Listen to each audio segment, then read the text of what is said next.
Denmark has coziness down to a fine art. This mostly happy nation knows how to celebrate the everyday, and the notion of hygge has exerted a pull on droves of people eager to witness this Scandinavian trait firsthand. As the evenings get longer and chillier, softly lit cafes fill with the scent of gløgg and gingerbread biscuits. We walk the charming streets of Copenhagen in search of Yuletide treats this winter with a local purveyor of shoes, bags and accessories, Yvonne Kerner. Well versed in the local retail scene, she took us on a jaunt around this quaint city, from latest shop openings to traditional makers. I would say within the past 5 years, a lot happened within the retail business in Copenhagen, because we have the luxury shops and then we also have the more individual shops. So you can always find that little special product. It can almost be like entering a person's living room to go in their shop. Kerner started her own label, specialising in leather bags and shoes, in 2011 and opened her own shop just around the corner from the much photographed Nyhavn Canal in 2014. I've always wanted it to just be simple. You shouldn't feel like a gallery, of course, but there shouldn't be too many things to distract you. So I would just let the products talk for themselves.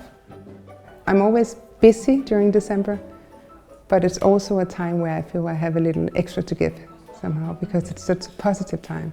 There's a lot of excitement, because this is when we start to see people coming in, showing us what they wish for Christmas. Just a few blocks away, we reached the latest outpost of charismatic women's wear store Holly Golightly. The new space was created by director Lars von Trier's set designer Peter Grant. It remains the place to come for high-end fashion labels from Chloe to Marne and Dries van Noten, as well as vintage kimonos, jewellery and accessories. It's very international, it's very individual at the same time. I feel the decoration is so personal. You feel some of Bibi, the owners, you feel some of her personality in the shop. You can go on adventure in the shop. There are so many little areas, and it's just beautiful.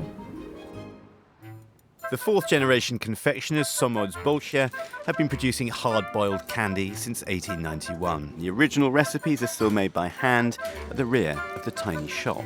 And you can spot the Somod's family as they pour, colour and shape their delicious candy on site. I've loved that place from when I was a child, and it's like a little hidden gem where they make original bolsje.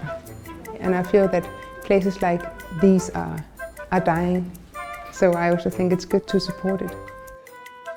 Oliver Gustav's studio is housed in a former art museum, a forgotten neoclassical building in Osterbro.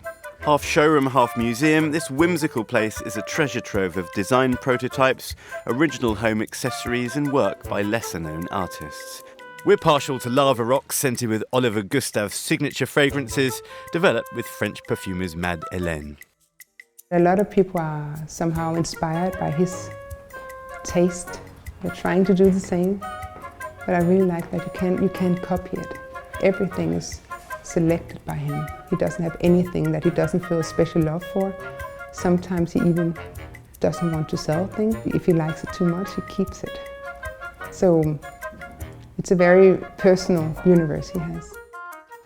Stilleben is the home of unique handmade homeware.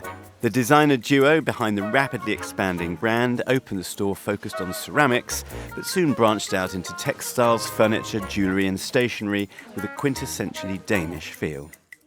They are like educated, doing only ceramics. So you can somehow feel that when they make their selection, they have an understanding. And they've been really good at finding a combination of smaller, unknown brands and more commercial brands that works good.